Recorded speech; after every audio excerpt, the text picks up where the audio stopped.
大家好，我是丽姐，欢迎大家来听相亲故事，感谢大家的订阅。今天要跟大家分享的故事来自一位上海的中医师小姐姐，她嫁到台湾后的经历让人唏嘘不已。这个故事告诉我们，婚姻不只是两个人的事，更是两个家庭、两种文化的融合。跨越海峡的婚姻看似浪漫，实则暗藏玄机啊。林小雨今年28岁，是上海一家社区医院的中医师。她出身中医世家，从小耳濡目染，医术精湛。按理说，这样的姑娘应该前途无量，生活幸福美满。但天有不测风云，人有旦夕祸福啊。3年前，小雨的父亲被合伙人骗光了多年积蓄，负债累累，承受不住打击，选择了轻生。更让小雨心寒的是，父亲去世半年后，母亲就改嫁了。小雨不但失去了父亲，还背负着父亲留下的巨额债务。为了还债，她只能在社区医院勉强为生，每天起早贪黑，过着省吃俭用的日子。哎呀，真是太难了，一个小姑娘家怎么承受得了这些？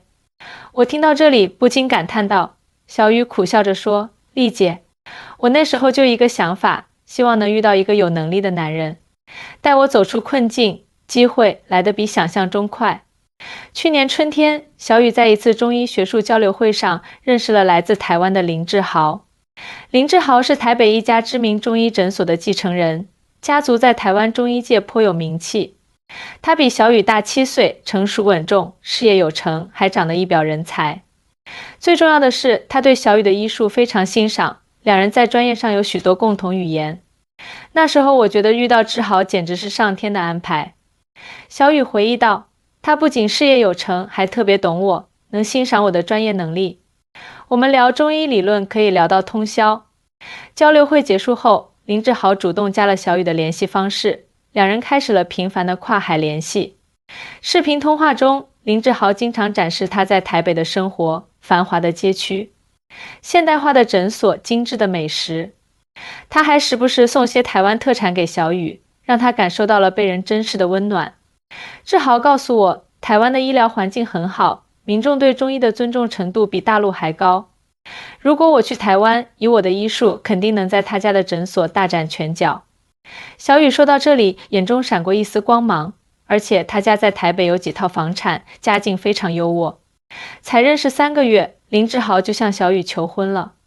他专程飞到上海，带着价值不菲的钻戒，在外滩向小雨下跪求婚。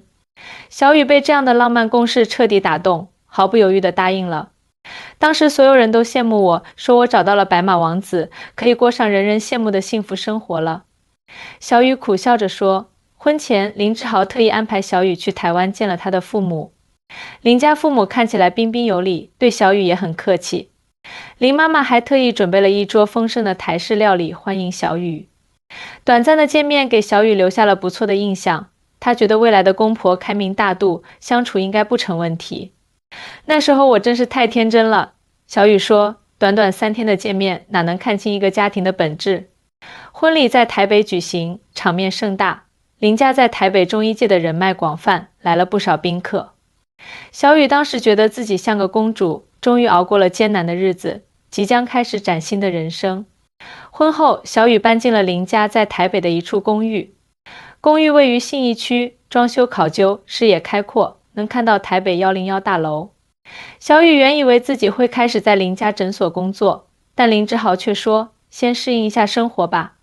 工作的事不急，没过多久，小雨就发现婚后的生活与想象中相去甚远。首先，林家虽然表面风光，但实际上诊所的经营并不如林志豪描述的那么好。台湾的中医市场竞争激烈，林家诊所近年来客源减少，收入下降。其次，林家父母虽然表面客气，但骨子里非常传统，对媳妇有着严苛的要求。林妈妈总是暗示我应该每天早起给全家人准备早餐，然后打扫房子，照顾家庭。小雨无奈地说，她认为女人就应该以家庭为重，即使有再高的学历和能力，也要先做好妻子和媳妇的角色。更让小雨难以接受的是，林家似乎对她的专业能力并不看重。林爸爸是老一辈中医，坚持传统治疗方法，而小雨在上海接受的是现代中医教育，两人在理念上经常发生冲突。林爸爸总是说，上海的中医都是花拳绣腿，没有传承真正的精髓。每次我提出不同的治疗方案，他都直接否定。小雨说到这里，语气中充满了委屈。我明明是科班出身，有正规资质的中医师啊。小雨曾多次向林志豪提出想去诊所工作的想法，但林志豪总是找各种理由推脱，说是台湾的职业资格认证很复杂，需要时间。实际上，小雨后来才知道，林家根本不打算让他在诊所正式执业。志豪变了，完全变了。小雨哽咽着说，婚前他说欣赏我的专业能力，婚后却处处限制我施展才华。他只希望我做个贤惠的台湾媳妇，每天围着家庭转。生活中的种种不如意，让小雨逐渐对这段婚姻产生了怀疑。他开始思念上海的生活，尽管那里有债务和压力，但至少他能够自由地运用自己的专业知识，得到同行的尊重。事情的转折点发生在半年前，一天，小雨在家中收到了上海朋友的电话，告诉他有一家知名的中医院正在招聘高级中医师，薪资丰厚，而且对他的医术非常认可。这对负债的小雨来说，无疑是个极大的诱惑。我当时就动心了。小雨说，我想如果能回上海工作，不仅能还清债务，还能重新找回自我价值。小雨把这个想法告诉了林志豪，却遭到了强烈反对。林志豪大发雷霆，指责小雨不顾家庭，只想着自己。他甚至威胁说，如果小雨执意要回上海工作，就是不尊重他和林家，婚姻可能难以维系。他说，你嫁给我，就是嫁给了整个林家。你的责任是照顾家庭，而不是追求什么事业成就。小雨模仿着林志豪的语气，这话把我彻底伤透了。我才明白，在他眼中，我只是个附属品，根本不是平等的伴侣。冲突升级，小雨崩溃大哭，说出了那句让林家震惊的话，我不要当台湾媳妇了，我要回家。林家人闻言大怒，林妈妈指责小雨忘恩负义，辜负了林家的栽培。林爸爸则冷冷地说，现在的大陆女孩就是心浮气躁，不懂得什么是真正的家庭价值。被家人轮番指责，林志豪不仅没有站出来维护小雨，反而附和父母的观点，认为小雨太过自我，不懂得为家庭牺牲。那一刻，我彻底心寒了。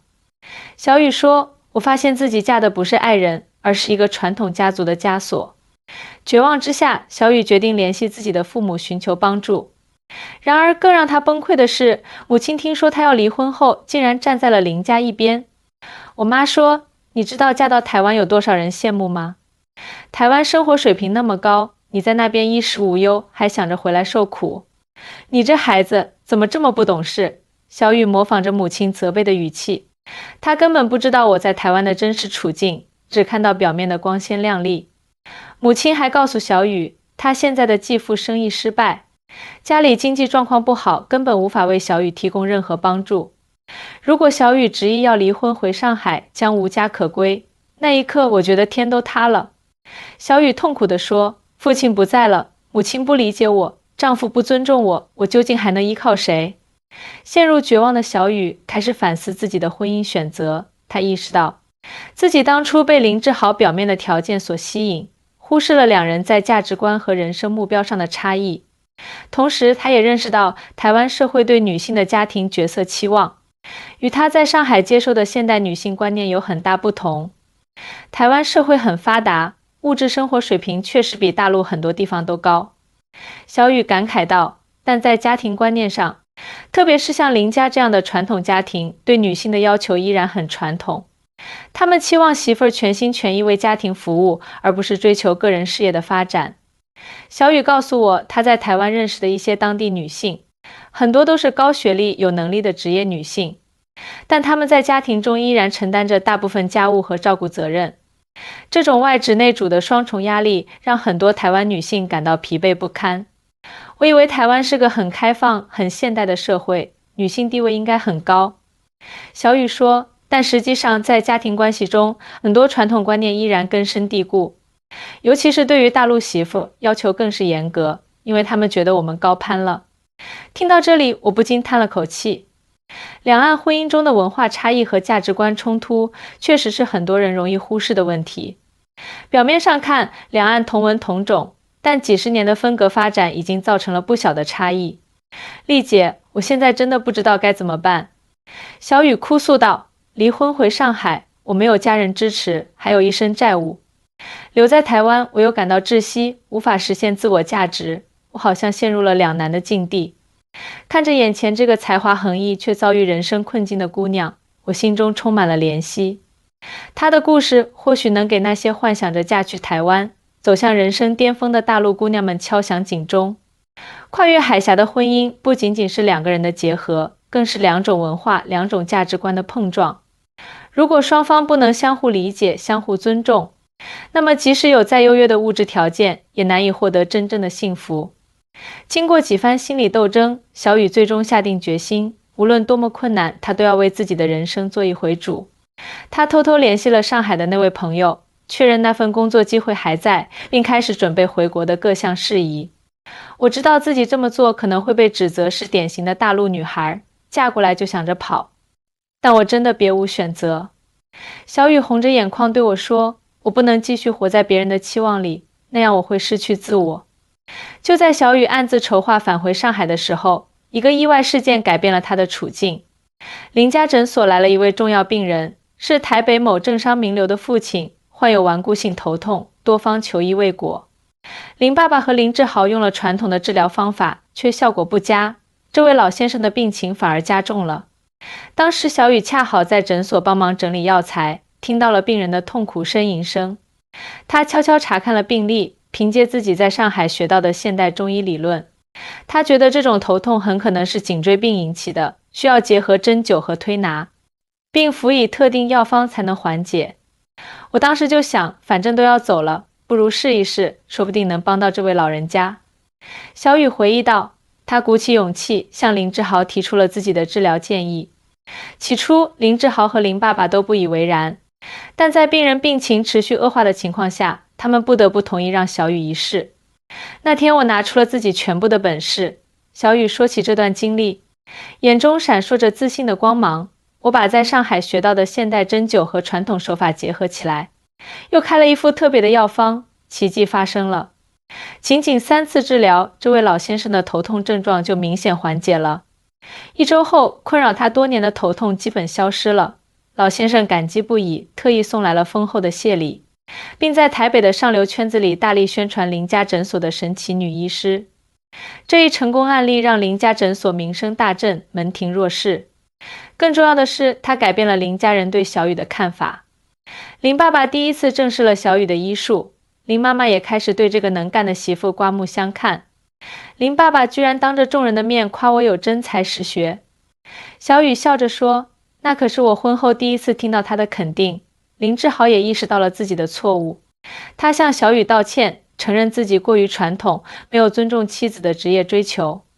他提出希望小雨能正式加入诊所工作，发挥他的专业特长。志豪说，以前是我太固执了，没有看到你的价值。现在我明白了，你不仅是我的妻子，更是一个有才华的医师。我们应该是平等的伙伴，共同经营诊所和家庭。小雨模仿着丈夫真诚的语气。这突如其来的转变让小雨既惊喜又犹豫。她不确定这是否只是暂时的改变，还是林家真的接纳了她。但经过深思熟虑，小雨决定再给这段婚姻一次机会。我想，也许这就是命运给我的转机吧。小雨说，既然林家愿意尊重我的专业能力，我也应该尝试去理解他们的传统观念。毕竟，婚姻就是相互包容、共同成长的过程。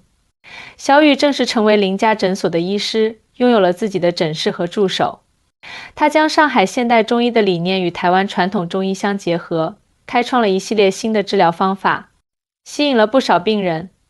诊所的生意越来越好，小雨也得到了经济上的独立，开始逐步偿还父亲留下的债务。最让我感动的是，志豪居然主动提出帮我还债。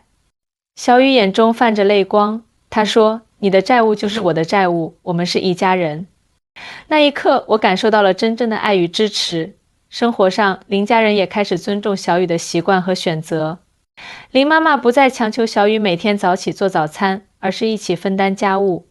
林爸爸甚至开始向小雨学习上海中医的特色疗法，两人经常进行专业交流，关系逐渐融洽。现在我和林妈妈每周都会一起去逛街，聊育儿经。她说等我生了孩子，她会帮我带，让我可以继续在诊所工作。小雨笑着说，这在以前是我想都不敢想的。随着时间的推移，小雨对台湾社会有了更深入的了解。她发现台湾并非如大陆人想象的那样穷，相反，台湾的社会福利体系相当完善，医疗教育资源丰富，生活品质高，台湾的确是个宝岛。小雨感慨道，这里的空气清新，食品安全有保障，人们生活节奏慢，很注重生活品质。虽然房价高，但整体生活成本其实不算特别高。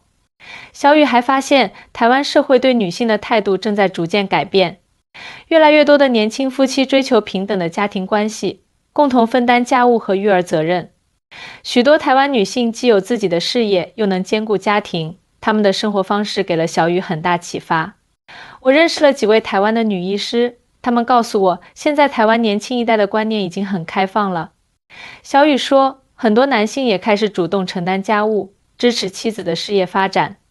只是像林家这样的传统家庭，转变需要时间。小雨也意识到，自己当初对婚姻的期望过于功利，把婚姻看作是解决经济困境的途径，而忽视了感情基础和价值观契合的重要性。这种出发点不健康，难怪会导致婚后的种种问题。我现在明白了，无论在哪里结婚，最重要的是找到真正理解自己、尊重自己的伴侣。小雨感慨道，跨文化婚姻需要更多的沟通和包容，不能只看表面的条件。小雨的故事也引发了我对两岸婚恋差异的思考。大陆和台湾虽然同根同源，但几十年的分隔发展确实造成了不小的文化差异和价值观差异。首先是家庭观念的差异，台湾社会受日本和欧美影响较深，但在家庭关系上依然保留了不少传统儒家思想，特别是在相对保守的家庭中。大陆经过改革开放后，尤其是一线城市的年轻人，家庭观念更加现代化，女性独立意识强烈。在上海，我周围的姐妹们都是独立自主的职业女性，婚后也不会放弃事业。小雨说，但来到台湾后，我发现很多传统家庭仍然期望媳妇以家庭为重，这种差异确实让我一时难以适应。其次是消费观和生活方式的差异。台湾社会整体较为精致，注重生活品质，消费理性，而大陆近年来发展迅速，部分地区出现了炫富攀比的现象，消费更为奔放。台湾人很会过日子，注重细节，讲究性价比。小雨笑着说，林妈妈教我如何精打细算地管理家庭开支，如何挑选最新鲜的菜品，这些都是我在上海没注意过的。再者是价值观念的差异。台湾社会相对稳定，人们追求小确幸，注重生活品质和精神满足。而大陆社会竞争激烈，年轻人普遍有强烈的上升欲望和成功压力。在上海，大家都在拼命工作，追求事业成功和物质积累。小雨说，而在台湾，人们更注重工作与生活的平衡，更懂得享受生活。这种差异也反映在婚恋观上，大陆年轻人可能更看重伴侣的经济条件和发展潜力，而台湾年轻人则更注重感情基础和生活理念的契合。最后是婚恋市场的差异。由于历史原因，台湾和大陆的婚恋市场存在不平衡。一些台湾男性由于当地婚恋压力大，转而寻找大陆女性，而一些大陆女性则被台湾的生活品质和社会福利所吸引，希望通过婚姻获得更好的生活条件。这种不平衡导致了一些刻板印象和偏见。我发现很多台湾人对大陆女孩有固定的刻板印象，认为我们都是冲着钱和户口来的。小雨无奈地说，而大陆人则普遍认为台湾男生温柔体贴顾家。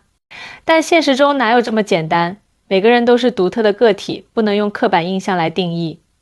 小雨的经历告诉我们，跨海峡婚姻需要更多的了解、沟通和包容。双方都应该摒弃刻板印象，真正了解对方的文化背景和价值观，才能建立健康平等的婚姻关系。现在回想起来，我当初确实是太理想化了。小雨感慨道，我以为嫁到台湾就能过上人上人的生活，忽视了文化差异和价值观冲突带来的挑战。幸好我和志豪都在这个过程中成长了，学会了相互理解和尊重。如今的小雨已经完全融入了台湾的生活。她在林家诊所有了自己的一片天地，医术得到了广泛认可。她和林志豪的感情也越来越深厚，两人正计划要一个孩子。林家人也彻底接纳了这个来自上海的媳妇，经常自豪地向亲友介绍小雨的医术有多么精湛。最让我感动的是，上个月我生日那天，林爸爸居然送了我一套珍贵的中医古籍。小雨眼中闪烁着幸福的光芒，他说这是家族传承了3代的宝贝，现在传给我是对我专业能力的最大认可。小雨还特意回了一趟上海，向当初不理解他的母亲展示了自己在台湾的成就。母亲看到女儿过得这么好，也为当初的不理解感到愧疚。我妈现在特别后悔当初没有支持我，还经常在亲戚面前炫耀她女儿嫁到台湾多么有出息。小雨笑着说，不过我已经不在意这些了，我只希望她能过得开心。小雨的故事让我不禁感慨万千。作为一名从事婚恋服务多年的红娘，我见证过太多跨越海峡的姻缘，有幸福的，也有失败的。归根结底，无论是哪里的婚姻，最重要的都是相互理解、相互尊重和相互支持。丽姐，我想对那些考虑嫁到台湾的大陆姑娘说几句话。临别前，小雨认真地对我说，嫁到台湾不是一条捷径，也不是解决人生困境的灵丹妙药。台湾确实是个美丽的宝岛，生活品质高，但也有自己的社会问题和家庭压力。选择跨海婚姻前，一定要充分了解对方的家庭背景和价值观，不要被表面的条件所迷惑。最重要的是，无论在哪里，都要保持自己的独立人格和专业能力，这才是真正的底气。听了小雨的肺腑之言，我不禁为她鼓掌。这个曾经被生活打击得几乎绝望的姑娘，如今已经成长为一个坚强、独立又通透的女性。她的故事或许能给更多面临类似选择的年轻人一些启示。亲爱的观众朋友们，这就是今天分享的故事，感谢大家的收听。记住，婚姻不是救命稻草，而是人生的同行者；爱情不是交易，而是彼此成就。希望每一位听众朋友都能找到真正适合自己的另一半，建立幸福美满的家庭。我是丽姐，我们下期再见。